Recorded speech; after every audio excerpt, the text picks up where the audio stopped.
तर शेतीला हमीभाव मिळायला हवा, कांदा निर्यात बंदी उठवण्यात यावी, शेतकऱ्यांना कर्जमाफी करावी, महिलांना 2100 रुपये अनुदान देण्यात यावं, या मागण्यांसाठी शरद पवारांची राष्ट्रवादी रस्त्यावर उतरली आहे. नाशिकमध्ये काढण्यात आलेल्या आक्रोश मोर्चामध्ये शरद पवार, सुप्रिया सुळेंसह पक्षाचे महत्त्वाचे नेते सहभागी झाले होते. सरकारी धोरणामुळे शेतकरी आत्महत्या वाढत असल्याचा आरोप शरद पवारांनी केलाय. तर सरकारनं वेळीच दखल घेतली नाही तर सरकारला फिरू देणार नाही असा इशारा सुप्रिया सुळेंनी दिला.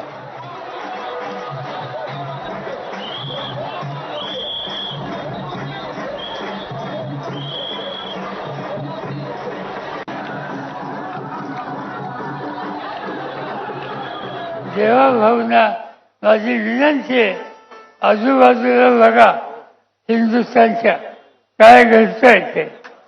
नेपाळमध्ये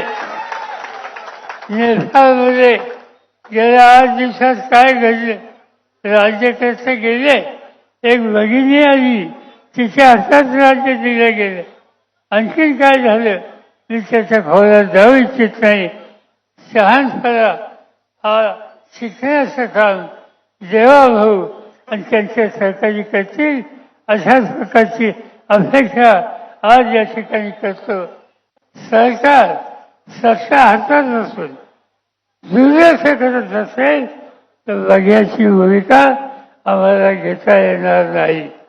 आणि ते करायचं असेल तर असताच शशिकांत शिंदे यांच्या या सगळ्यांनी सांगितलं की एका ठराविक दिवसामध्ये तुम्ही हे निकाल घेतले नाही, शेतकऱ्याला मदत केली नाही तर आज नाशिकचा हा मोर्चा ही सुरुवात आहे. ही सुरुवात इथे थांबणार नाही. तुम्ही दुर्लक्ष केलं तर हा मोर्चा आणखीन मोठा आणि उग्र स्वरूपात गेले हे या ठिकाणी मी सांगू इच्छितो. मी महाराष्ट्राच्या तमाम शेतकऱ्यांना आवाहन करते की आज नंतर आपण विनम्रपणे आपापल्या जिल्ह्यात जा, तुमच्या कलेक्टरला भेटा, कलेक्टरला विनम्र विनंती करा की तुम्ही माननीय मुख्यमंत्र्यांना सांगा की तुम्ही शब्द दिला होता की सरसकट कर्ज माफी करू, ओला दुष्काळ जाहीर करा, सरसकट कर्ज माफी करा. 1 महिन्याचा कालावधी देऊ. जर 1 महिन्याच्या आत आमच्या शेतकऱ्यांना न्याय मिळाला नाही तर ह्या सरकारला आम्ही कुठे फिरू देणार नाही, हे मी तुम्हाला स्पष्टपणे सांगते. तर बीडमध्ये बंजारा समाज मोठ्या संख्येनं रस्त्यावर उतरला होता. एसटी प्रवर्गातून आरक्षण देण्याच्या मागणीसाठी हा मोर्चा काढण्यात आलाय. बंजारा समाजाची मागणी पूर्ण होईपर्यंत सोबत राहणार असल्याची ग्वाही धनंजय मुंडेंनी दिली आहे. तेलंगणात एसटी आहे, राजस्थानात एसटी आहे.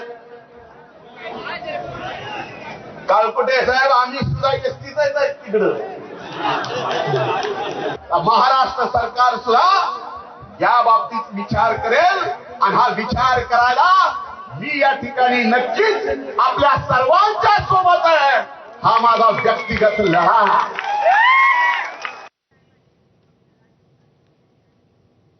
तर या सगळ्या संदर्भात राजेश राठोड यांनी काय माहिती दिली पाहूया.